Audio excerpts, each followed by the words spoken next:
Hello student, स्वागत है आप सभी का यूट्यूब चैनल ओरेकल क्लासेस में। दोस्तों, आज हम लोग अपने इस वीडियो में पावर सिस्टम से देखेंगे डीसी डिस्ट्रीब्यूशन सिस्टम को। ठीक, हमने अपने पिछले वीडियो में डीसी डिस्ट्रीब्यूशन सिस्टम उसके प्रकार के बारे में पढ़ लिया था। आज हम लोग उसी डिस्ट्रीब्यूटर को फेड करने की कितनी विधियाँ हैं वो देखेंगे। ठीक, यानी फीडिंग मेथड ऑफ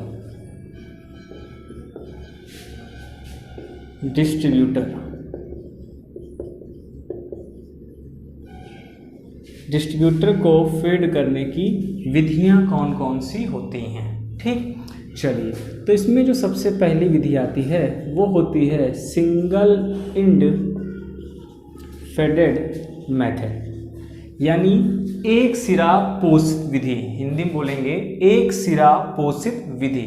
ठीक, फिर दूसरा होता है बोथ एंड फेडेड मेथड, यानी दोनों सिरों से फेड किया जाएगा।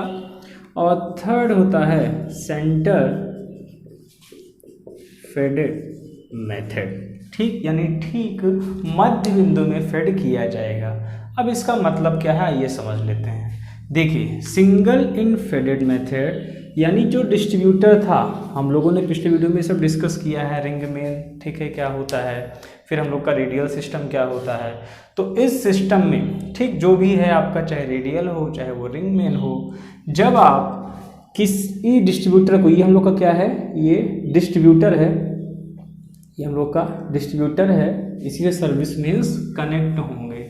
ठीक है, तो जब हम लोग इसको केवल एक एंड से, यही एक सिरा था, इसका ए और बी नाम दे देते हैं। तो जब हम लोग किसी भी डिस्ट्रीब्यूटर को केवल एक ही फीडर से जोड़ेंगे, एक ही सिरे से उसके फीडर को, ये फीडर है, ठीक है, यहाँ से इसको क्या कर दिया गया, जोड़ दिया गया, तो ये कहलाएगा हम लोग का सिंगल एंड फेडेड। ठीक, ये एक प्रकार से रेडियल सिस्टम के जैसे ही है। अब इसमें होगा क्या, जैसे अब इसमें अगर मान लीजिए कई सर्विस मेन्स जोड़े जाएंगे, ठीक, इस पे न्यूमेरिकल्स भी आते हैं, हम लोग अभी देखेंगे। कई सर्विस मेन्स जब इसके साथ जोड़े जाएंगे, P, Q, R, S मान लिया गया। ठीक, तो जैसे जैसे ये डिस्टेंस बढ़ती हुई जा रही है, यानी B पॉइंट की ओर जैसे जैसे हम ट्रेवल कर रहे हैं, तो वहाँ पहुँचते पहुँचते जो A पॉइंट पर वोल्टेज है और जो B पॉइंट पर वोल्टेज है, दोनों में क्या होगा, काफ़ी ज़्यादा डिफरेंस रहेगा। ठीक, चलिए, फिर अगर हम बात करें बोथ एंड फेडेड सिस्टम की, तो इसमें दोनों एंड, यानी ये हम लोग का डिस्ट्रीब्यूटर था, इधर से भी इसको जोड़ दिया गया फीडर से और इधर से भी इसको जोड़ दिया गया फीडर से। तो इसमें जो डिस्ट्रीब्यूटर था, इसके दोनों सिरों को हम लोगों ने फीडर से ऐड कर दिया है, इसलिए ये कहलाया बोथ एंड फेडेड मेथड या सिस्टम। ठीक है, इसमें भी सर्विस मेन्स को कनेक्ट किया जाएगा। अब डिफरेंस आपको खुद ही समझ में आ रहा होगा, जो यहाँ पर A से B पर जाने पर वोल्टेज में बहुत ज़्यादा अंतर आ रहा था, वो हम लोग का जो बोथ एंड मेथड है उसमें ऐसा नहीं होगा। हाँ, लेकिन अगर बात करें कॉस्ट की, तो सिंगल एंड वाला जो था उसकी तुलना में जो बोथ एंड मेथड है ये थोड़ा सा कॉस्टली पड़ जाएगा। ठीक है, चलिए, तो ये हम लोग का पहला था सिंगल एंड, ये दूसरा था बोथ एंड। अब थर्ड यानी सेंटर फेडेड पे डिस्कस कर लेते हैं। तो ये डिस्ट्रीब्यूटर है हम लोगों का, और इसके ठीक मध्य में, इसके ठीक मध्य पॉइंट पर A और B का जो सेंटर है, उसके सेंटर पे ही हम लोगों ने फीडर से इसको जोड़ दिया, तो ये कहलाया सेंटर फेडेड मेथड। अब होगा क्या, यहाँ पर भी सब जगह वोल्टेज बराबर नहीं होगा, लेकिन लोड के इस साइड जो भी सर्विस में जुड़ा होगा, लगभग चूंकि सेंटर में कनेक्ट है, तो जितना इससे ये दूरी पर है,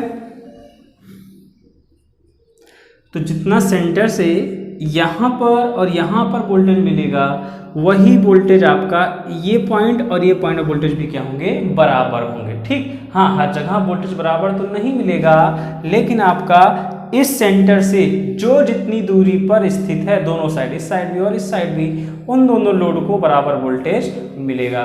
तो ये हम लोग का फीडिंग मेथड था डिस्ट्रीब्यूटर के लिए। ठीक है, तो अब सीधी सी बात है, कॉस्ट को देखते हुए और जगह को देखते हुए हम लोग इनमें से किसी भी एक विधि का प्रयोग कर लेंगे। अब अगर बोथ इंडिफेडेड है तो सीधी सी बात है, ये क्या है, आपकी कॉस्टली तो भले हो जाए लेकिन रिलायबिलिटी क्या होगी, इसकी ज़्यादा हो जाएगी।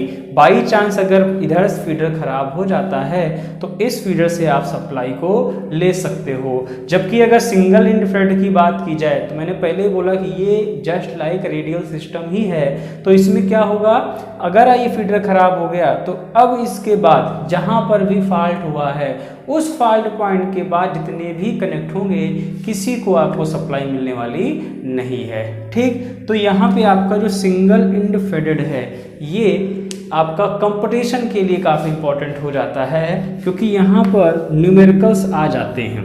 ठीक, आपको करंट पूछ लेगा, वोल्टेज पूछ लेगा, तो देख लेते हैं कि क्या चीज़ें वहाँ से आ सकती हैं। ठीक है, सिंगल इंडिफेडेड मेथड को देख लेते हैं।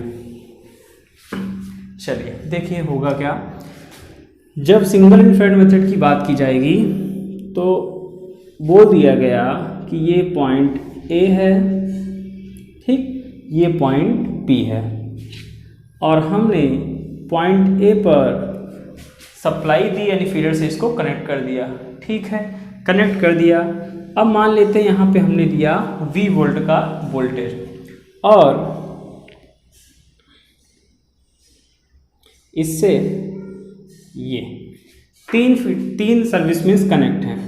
देखिए इसको क्रम से लिख देते हैं, बी वाला पॉइंट यहाँ ले लेते हैं, ये वाला हो गया सी पॉइंट, ये वाला हो गया हम लोग का डी पॉइंट। ठीक, अब मान लिया गया यहाँ से करंट गई आई, क्लियर है। ये जो ए से बी है इसके बीच कुछ ना कुछ क्या होगा, प्रतिरोध होगा आर ए बी। तो ये जो आई करंट है वही करंट क्या होगी, आई यहाँ तक आएगी। ठीक, अब ये जो बी वाला है यहाँ पर कुछ ना कुछ करंट जाएगी, इसको मान लिया गया करंट क्या है, आई बी है। ठीक है, फिर B से C के बीच में कुछ ना कुछ प्रतिरोध होगा जिसको बोला गया आर बी सी, यहाँ पे करंट जाएगी आई बी सी। ठीक है, फिर C पॉइंट पर पहुँचे, C पॉइंट पे यहाँ पे कुछ करंट जाएगी, उसको बोल दिया गया आई सी, और C से D के बीच में करंट जाएगी आई सी डी और इसके बीच का रेजिस्टेंस होगा आर सी डी। ठीक, और यही जो आई सी डी करंट है उसी को हम लोग कह दें आई डी या फिर आई सी डी, दोनों बात क्या है, एक ही रहने वाली है। यहाँ तक समझ में आ रही है बात, क्योंकि यहाँ से न्यूमेरिकल्स बन जाते हैं। ठीक, अब आपसे क्या करेगा, पूरे लाइन का रेजिस्टेंस दे देगा या फिर पर किलोमीटर का रेजिस्टेंस दे देगा, अब ये वोल्टेज या करंट की वैल्यू दे देगा। फिर आपसे ए बी सी डी कहीं का भी वोल्टेज पूछ सकता है या कोई भी धारा आपसे पूछ सकता है। ठीक, चलिए सॉल्व करने का तरीका देख लेते हैं। तो काफ़ी इजी है। देखिए अगर हम बात करें स्टार्टिंग से समझते हैं तो भैया जो हम लोग का पॉइंट ए है, जो पॉइंट ए है, ठीक, और बी, अभी ये जो आई करंट जा रही है ये तो वही रहने वाली है, इसलिए हम लोगों ने आई लिख लिया है। अब अगर इस बी पॉइंट पर एट पॉइंट बी, अगर हम पॉइंट बी पर देखें तो पॉइंट बी पर हमको दिख रहा है आई करंट क्या हो रही है, आ रही है, और वहाँ से आई बी प्लस आई बी सी करंट जा रही है। ठीक, यहाँ तक भाई केसीएल लगाया गया। ऐसे नेक्स्ट अगर हम आगे देखें तो हम लिख सकते हैं I B C is equal to I C plus I C D. ठीक, और यही आई सी डी जो है यही हम लोग का क्या है, आई डी है। तो ये तो हम लोग का इतना बन गया करंट का इक्वेशन। अब आपको कोई भी करंट दी गई हो या नहीं दी गई हो तो उसकी सहायता से आप दूसरे करंट की वैल्यू को फाइंड आउट कर सकते हैं। ठीक, चलिए अगर हम बात कर लें वोल्टेज की, तो ये एक्चुअल में एक प्रकार से सीरीज सर्किट ही हमको दिख रही है। तो यहाँ देखिए क्या कह सकते हैं, अब जो V वोल्ट है इसको VS बोलते हैं, सप्लाई वोल्टेज। जो VS सप्लाई वोल्टेज है वो VA के बराबर होगा कि नहीं होगा, भाई VS सप्लाई वोल्टेज चला, VA पर वही वोल्टेज मिलने वाला है। यहाँ तक हम ड्रॉप को कैलकुलेट नहीं करेंगे, कोई भी नगण्य मान लेंगे, VA VS बराबर है। अब जब VA तक वोल्टेज पहुँच गया, ठीक, अब आपसे कहा जाए VB का वोल्टेज बताइए, VB का वोल्टेज बताइए। तो VB कैलकुलेशन कैसे करेंगे भाई, VA यहाँ तक था, जब वोल्टेज चला इसमें क्या होगा, कुछ ना कुछ वोल्टेज ड्रॉप होगा, उसके बाद हम लोग को पॉइंट B पर वोल्टेज मिलेगा। मतलब B का वोल्टेज निकालने के लिए A पॉइंट का जो पोटेंशियल है उसमें से यहाँ पर होने वाला वोल्टेज ड्रॉप घटाना पड़ जाएगा। ठीक भैया, चलिए घटा लेते हैं, यानी लिखेंगे क्या, VA माइनस वोल्टेज ड्रॉप क्या, I into RAB। Clear, VB बराबर VA माइनस यहाँ का वोल्टेज ड्रॉप तो I इंटू R। अगर ये क्या होती AC लाइन होती तो Z हो जाता, वो हम लोग आगे देखेंगे जब AC वाला पढ़ेंगे। ऐसे अगर हम बात करें VC वोल्टेज की, VC तो VC पे वोल्टेज क्या होगा, VB माइनस यहाँ का वोल्टेज ड्रॉप यानी IBC इंटू RBC। ठीक है, अब आप चाहें तो VB की वैल्यू को पुट कर दीजिए तो क्या मिलेगा, VC is equal to VA minus common ले लेते हैं I into RAB plus IBC into RBC। ठीक, चलिए फिर अगर हम और देखना चाहें तो C पर निकाल लिया गया, D पर बात करते हैं। तो D पर जो पोटेंशियल होगा वो क्या लिखोगे, VC। अब देखो एक चीज, धारा ICD ID करंट एक ही थी, लेकिन क्या C और D का पोटेंशियल एक ही होगा, नहीं, वो अलग अलग हो जाएगा।